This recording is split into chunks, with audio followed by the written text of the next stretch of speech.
Chapter 1, in which Phileas Fogg and Passepartout accept each other, the one as master, the other as man. Mr. Phileas Fogg lived, in 1872, at No. 7 Savile Row, Burlington Gardens, the house in which Sheridan died in 1814.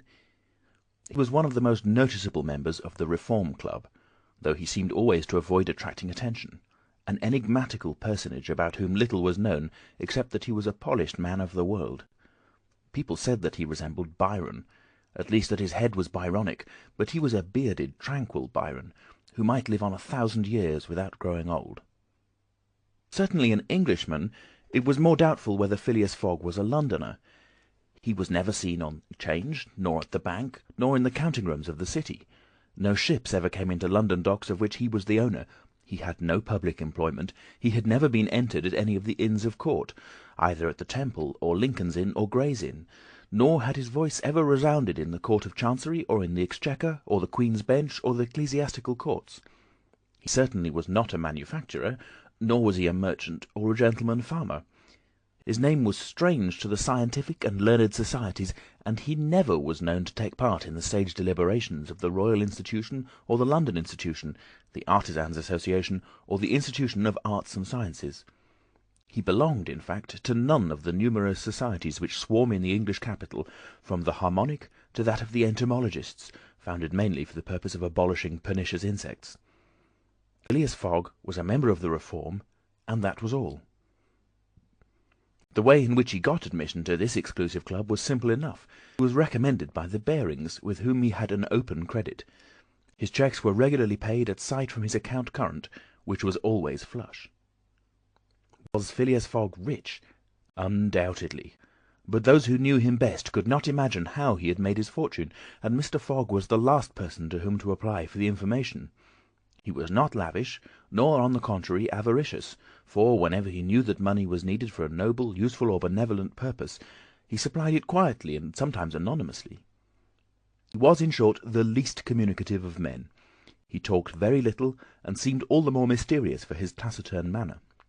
His daily habits were quite open to observation, but whatever he did was so exactly the same thing that he had always done before, that the wits of the curious were fairly puzzled. Had he travelled? It was likely, for no one seemed to know the world more familiarly. There was no spot so secluded that he did not appear to have an intimate acquaintance with it. He often corrected with a few clear words the 1,000 conjectures advanced by members of the club as to lost and unheard-of travellers, pointing out the true probabilities, and seeming as if gifted with a sort of second sight, so often did events justify his predictions. He must have travelled everywhere, at least in the spirit. It was at least certain that Phileas Fogg had not absented himself from London for many years. Those who were honoured by a better acquaintance with him than the rest declared that nobody could pretend to have ever seen him anywhere else. His sole pastimes were reading the papers and playing whist. He often won at this game, which, as a silent one, harmonized with his nature, but his winnings never went into his purse, being reserved as a fund for his charities. Mr. Fogg played not to win, but for the sake of playing. The game was in his eyes a contest, a struggle with a difficulty, yet a motionless, unwearying struggle, congenial to his tastes. Phileas Fogg was not known to have either wife or children, which may happen to the most honest people, either relatives or near friends, which is certainly more unusual. He lived alone in his house in Savile Row, whither none penetrated. A single domestic sufficed to serve him. He breakfasted and dined at the club, at hours mathematically fixed, in the same room, at the same table, never taking his meals with other members, much less bringing a guest with him, and went home at exactly midnight, only to retire at once to bed. He never used the cosy chambers which the Reform provided for its favoured members. He passed 10 hours out of the 24 in Savile Row, either in sleeping or making his toilet. When he chose to take a walk, it was with a regular step in the entrance hall with its mosaic flooring, or in the circular gallery with its dome supported by 20 red porphyry Ionic columns, and illuminated by blue painted windows. When he breakfasted or dined, all the resources of the club, its kitchens and pantries, its buttery and dairy, aided to crowd his table with their most succulent stores. He was served by the gravest waiters, in dress coats and shoes with swan-skin soles, who proffered the viands in special porcelain, and on the finest linen. Club decanters of a lost mould contained his sherry, his port, and his cinnamon-spiced claret, while his beverages were refreshingly cooled with ice brought at great cost from the American lakes. To live in this style is to be eccentric. It must be confessed there is something good in eccentricity. The mansion in Savile Row, though not sumptuous, was exceedingly comfortable.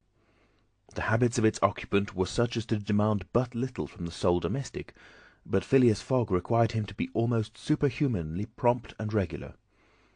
On this very 2nd of October he had dismissed James Forster, because that luckless youth had brought him shaving water at 84° Fahrenheit instead of 86, and he was waiting his successor, who was due at the house between 11 and half past. Phileas Fogg was seated squarely in his armchair, his feet close together, like those of a grenadier on parade, his hands resting on his knees, his body straight, his head erect. He was steadily watching a complicated clock which indicated the hours, the minutes, the seconds, the days, the months, and the years. At exactly 11:30 Mr. Fogg would, according to his daily habit, quit Savile Row and repair to the Reform. A rap at this moment sounded on the door of the cosy apartment where Phileas Fogg was seated, and James Forster, the dismissed servant, appeared. "The new servant," said he. A young man of 30 advanced and bowed. "You are a Frenchman, I believe," said Phileas Fogg, "and your name is John?" "Jean, if monsieur pleases," replied the newcomer. "Jean Passepartout, a surname which has clung to me because I have a natural aptness for going out of one business into another. I believe I'm honest, monsieur, but to be outspoken I have had several trades. I've been an itinerant singer, a circus rider when I used to vault like Léotard, and dance on a rope like Blandin. Then I got to be a professor of gymnastics, so as to make better use of my talents. And then I was a sergeant fireman at Paris, and I assisted at many a big fire. But I quitted France 5 years ago, and wishing to taste the sweets of domestic life, took service as a valet here in England. Finding myself out of place, and hearing that Monsieur Phileas Fogg was the most exact and settled gentleman in the United Kingdom, I have come to Monsieur in the hope of living with him a tranquil life, and forgetting even the name of Passepartout." "Passepartout suits me," responded Mr. Fogg. "You are well recommended to me. I hear a good report of you. You know my conditions?" "Yes, monsieur." "Good. What time is it?" 22 minutes after 11, returned Passepartout, drawing an enormous silver watch from the depths of his pocket. "You are too slow," said Mr. Fogg. "Pardon me, monsieur, it is impossible. You are 4 minutes too slow. No matter, it's enough to mention the error. Now, from this moment, 29 minutes after 11 a.m., this Wednesday, 2nd of October, you are in my service." Phileas Fogg got up, took his hat in his left hand, put it on his head with an automatic motion, and went off without a word. Passepartout heard the street door shut once. It was his new master going out. He heard it shut again. It was his predecessor, James Forster, departing in his turn. Passepartout remained alone in the house in Savile Row. Chapter 2, in which Passepartout is convinced that he has at last found his ideal. "Faith," muttered Passepartout, somewhat flurried, "I've seen people in Madame Tussaud's as lively as my new master." Madame Tussaud's people, let it be said, are of wax, and are much visited in London. Speech is all that is wanting to make them human. During his brief interview with Mr. Fogg, Passepartout had been carefully observing him. He appeared to be a man about 40 years of age, with fine handsome features, and a tall well-shaped figure. His hair and whiskers were light, his forehead compact and unwrinkled, his face rather pale, his teeth magnificent. His countenance possessed in the highest degree what physiognomists call repose in action, a quality of those who act rather than talk. Calm and phlegmatic, with a clear eye, Mr. Fogg seemed a perfect type of that English composure which Angelica Kauffmann had so skilfully represented on canvas. Seen in the various phases of his daily life, he gave the idea of being perfectly well balanced, as exactly regulated as a Leroy chronometer. Phileas Fogg was, indeed, exactitude personified, and this was betrayed even in the expression of his very hands and feet, for in men as well as in animals the limbs themselves are expressive of the passions. He was so exact that he was never in a hurry, was always ready, and was economical alike of his steps and his motions. He never took one step too many, and always went to his destination by the shortest cut. He made no superfluous gestures, and was never seen to be moved or agitated. He was the most deliberate person in the world, yet always reached his destination at the exact moment. He lived alone, and, so to speak, outside of every social relation, and as he knew that in this world account must be taken of friction, and that friction retards, he never rubbed against anybody. As for Passepartout, he was a true Parisian of Paris. Since he had abandoned his own country for England, taking service as a valet, he had in vain searched for a master after his own heart. Passepartout was by no means one of those pert dunces depicted by Molière with a bold gaze and a nose held high in the air. He was an honest fellow, with a pleasant face, lips a trifle protruding, soft-mannered and serviceable, with a good round head, such as one likes to see on the shoulders of a friend.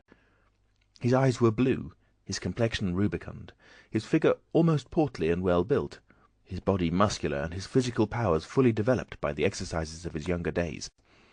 His brown hair was somewhat tumbled, for, while the ancient sculptors are said to have known 18 methods of arranging Nineveh's tresses, Passepartout was familiar with but one of dressing his own. 3 strokes of a large tooth-comb completed his toilet. It would be rash to predict how Passepartout's lively nature would agree with Mr. Fogg. It was impossible to tell whether the new servant would turn out as absolutely methodical as his master required. Experience alone could solve the question. Passepartout had been a sort of vagrant in his early years, and now yearned for repose.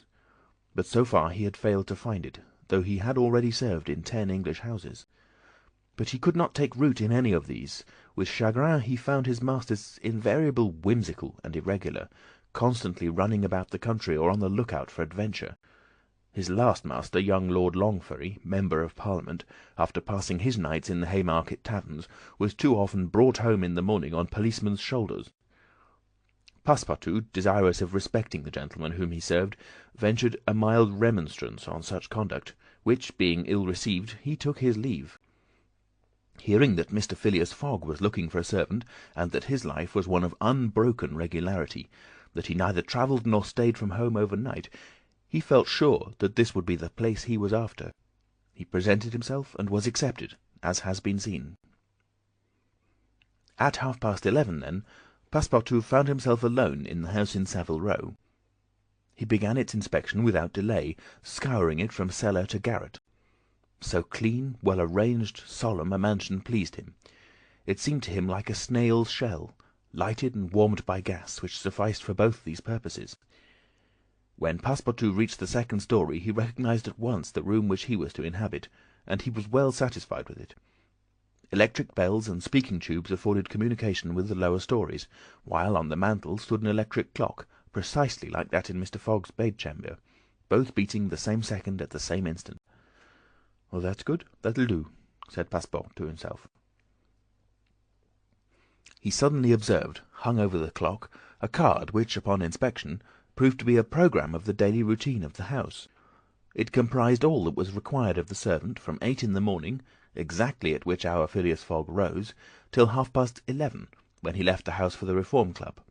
All the details of the service, the tea and toast at 23 minutes past 8, the shaving water at 37 minutes past 9, and the toilet at 20 minutes before 10. Everything was regulated and foreseen that was to be done from 11:30 a.m. until midnight, the hour at which the methodical gentleman retired. Mr. Fogg's wardrobe was amply supplied and in the best taste.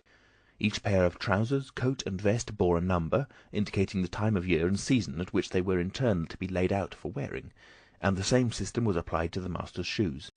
In short, the house in Savile Row, which must have been a very temple of disorder and unrest under the illustrious but dissipated Sheridan, was coziness, comfort, and method idealized. There was no study, nor were there books, which would have been quite useless to Mr. Fogg, for at the Reform 2 libraries, one of general literature and the other of law and politics, were at his service. A moderate-sized safe stood in the bedroom, constructed so as to defy fire as well as burglars, but Passepartout found neither arms nor hunting weapons anywhere. Everything betrayed the most tranquil and peaceable habits. Having scrutinized the house from top to bottom, he rubbed his hands. A broad smile overspread his features, and he said joyfully, "This is just what I wanted. How we shall get on together, Mr. Fogg and I! What a domestic and regular gentleman! A real machine! Well, I don't mind serving a machine. Chapter 3, in which a conversation takes place which seems likely to cost Phileas Fogg dear. Phileas Fogg, having shut the door of his house at 11:30, and having put his right foot before his left 575 times, before his right 576 times, reached the Reform Club, an imposing edifice in Pall Mall, which could not have cost less than 3 millions. He repaired at once to the dining-room, the 9 windows of which open upon a tasteful garden, where the trees were already gilded with an autumn colouring, and took his place at the habitual table, the cover of which had already been laid for him. His breakfast consisted of a side dish, a broiled fish with Reading sauce, a scarlet slice of roast beef garnished with mushrooms, a rhubarb and gooseberry tart, and a morsel of Cheshire cheese, the whole being washed down with several cups of tea, for which the Reform is famous. He rose at 1:13, and directed his steps towards the large hall, a sumptuous apartment adorned with lavishly framed paintings. A flunkey handed him an uncut Times, which he proceeded to cut with a skill that betrayed his familiarity for this delicate operation. The perusal of this paper absorbed Phileas Fogg until 4:15, whilst the Standard, his next task, occupied him until the dinner hour. Dinner passed as breakfast had done, and Mr. Fogg reappeared in the reading-room and sat down to the Pall Mall at 6:20. Half an hour later several members of the Reform came in and drew up to the fireplace, where a coal fire was steadily burning. They were Mr. Fogg's usual partners at whist, Andrew Stewart, an engineer, John Sullivan and Samuel Fallentin, bankers, Thomas Flanagan, a brewer, and Gautier Ralph, one of the directors of the Bank of England, all rich and highly respectable personages, even in a club which comprises the princes of English trade and finance. "Well, Ralph," said Thomas Flanagan, "what about that robbery?" "Oh," replied Stewart, "the bank will lose the money." "On the contrary," broke in Ralph, "I hope we may put our hands on the robber. Skilful detectives have been sent to all the principal parts of America and the Continent, and he'll be a clever fellow if he slips through their fingers." "But have you got the robber's description?" asked Stewart. "In the first place, he is no robber at all," returned Ralph positively. "What? A fellow who makes off with £55,000 no robber?" "No." "Perhaps he's a manufacturer, then?" "The Daily Telegraph says that he is a gentleman." It was Phileas Fogg, whose head now emerged from behind his newspapers, who made this remark. He bowed to his friends and entered into the conversation. The affair which formed its subject, and which was town talk, had occurred 3 days before at the Bank of England. A package of banknotes to the value of £55,000 had been taken from the principal cashier's table, that functionary being at that moment engaged in registering the receipt of 3 shillings and 6pence. Of course he could not have his eyes everywhere. Let it be observed that the Bank of England reposes a touching confidence in the honesty of the public. There are neither guards nor gratings to protect its treasures. Gold, silver, and banknotes are freely exposed, at the mercy of the first comer. A keen observer of English customs relates that, being in one of the rooms at the bank one day, he had the curiosity to examine a gold ingot weighing some 7 or 8 pounds. He took it up, scrutinized it, passed it to his neighbour, he to the next man, and so on until the ingot, going from hand to hand, was transferred to the end of a dark entry, nor did it return to its place for half an hour. Meanwhile the cashier had not so much as raised his head. But in the present instance things had not gone so smoothly. The package of notes not being found when 5 o'clock sounded from the ponderous clock in the drawing-office, the amount was passed to the account of profit and loss. As soon as the robbery was discovered, picked detectives hastened off to Liverpool, Glasgow, Havre, Suez, Brindisi, New York, and other ports, inspired by the proffered reward of £2,000 and 5 per cent. On the sum that might be recovered. Detectives were also charged with narrowly watching those who entered or arrived or left London by rail, and a judicial examination was at once entered upon. There were real grounds for supposing, as the Daily Telegraph said, that the thief did not belong to a professional band. On the day of the robbery a well-dressed gentleman of polished manners and with a well-to-do air had been observed going to and from in the paying-room where the crime was committed. A description of him was easily procured and sent to the detectives, and some hopeful spirits, of whom Ralph was one, did not despair of his apprehension. The papers and clubs were full of the affair, and everywhere people were discussing the probabilities of a successful pursuit, and the Reform Club was especially agitated, several of its members being bank officials.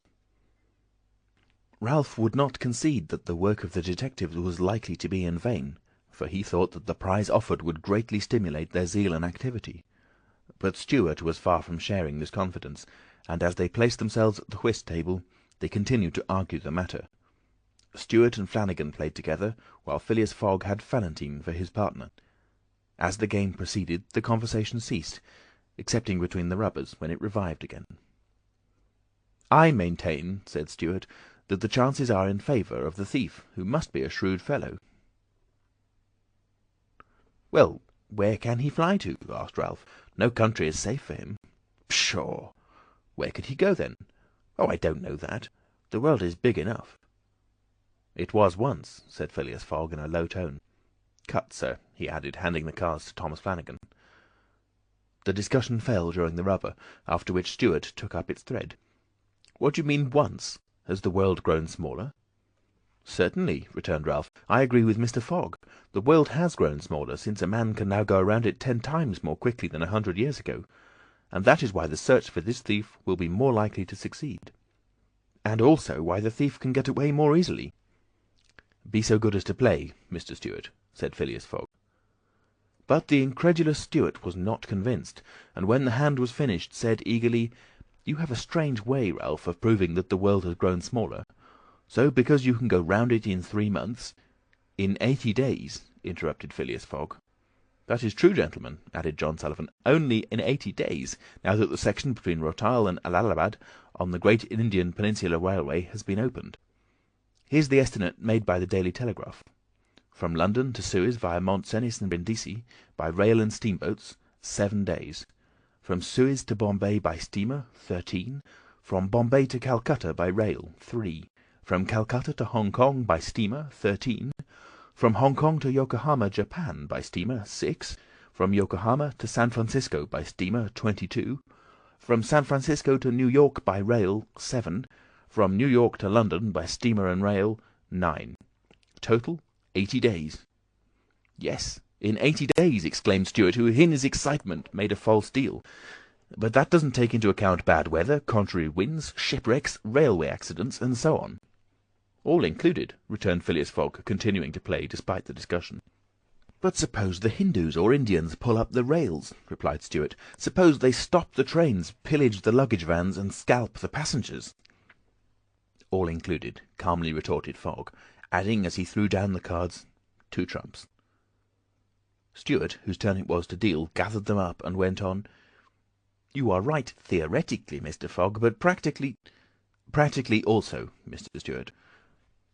I'd like to see you do it in 80 days." "It depends on you. Shall we go?" "Heaven preserve me, but I would wager £4,000 that such a journey, made under these conditions, is impossible." "Quite possible, on the contrary," returned Mr. Fogg.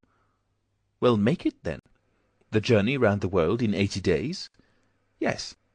"I should like nothing better." "When?" "At once. Only I warn you that I shall do it at your expense." "It's absurd," cried Stuart, who was beginning to be annoyed at the persistency of his friend. "Come, let's go on with the game." "Deal over again, then," said Phileas Fogg. "There's a false deal." Stuart took up the pack with a feverish hand, then suddenly put them down again. "Well, Mr. Fogg," said he, "it shall be so. I will wager the 4,000 on it." "Calm yourself, my dear Stuart," said Valentine. "It's only a joke." "When I say I'll wager," returned Stuart, "I mean it." "All right," said Mr. Fogg, and turning to the others, he continued, "I have a deposit of 20,000 at Bearings, which I will willingly risk upon it." £20,000!" cried Sullivan. £20,000, which you would lose by a single accidental delay? "The unforeseen does not exist," quietly replied Phileas Fogg. "But, Mr. Fogg, 80 days are only the estimate of the least possible time in which the journey can be made." "A well-used minimum suffices for everything," rejoined Mr. Fogg. "But in order not to exceed it, you must jump mathematically from the trains upon the steamers, and from the steamers upon the trains again." "I will jump mathematically." "You are joking." "A true Englishman doesn't joke when he is talking about so serious a thing as a wager," replied Phileas Fogg solemnly. "I will bet £20,000 against anyone who wishes that I will make the tour of the world in 80 days or less, in 1920 hours or 115,200 minutes. Do you accept?" "We accept," replied Messrs. Stewart, Fallentin, Sullivan, and Flanagan, and Ralph, after consulting each other. "Good," said Mr. Fogg. "The train leaves for Dover at 9:15. I will take it." "This very evening?" asked Stewart. "This very evening," returned Phileas Fogg. He took out and consulted a pocket almanac, and added, "As today is Wednesday, the 2nd of October, I shall be due in London in this very room of the Reform Club on Saturday, the 21st of December, at 9:15 p.m., or else the £20,000 now deposited in my name at Baring's will belong to you, in fact and in right, gentlemen. Here's a cheque for the amount." A memorandum of the wager was at once drawn up and signed by the 6 parties, during which Phileas Fogg preserved a stoical composure. He certainly did not bet to win, and had only staked the £20,000, half of his fortune, because he foresaw that he might have to expend the other half to carry out this difficult, not to say unattainable, project. As for his antagonists, they seemed much agitated, not so much by the value of their stake, but because they had some scruples about betting under conditions so difficult to their friends. The clock struck 7, and the party offered to suspend the game so that Mr. Fogg might make his preparations for departure. "I am quite ready now," was his tranquil response. "Diamonds are trumps. Be so good as to play, gentlemen."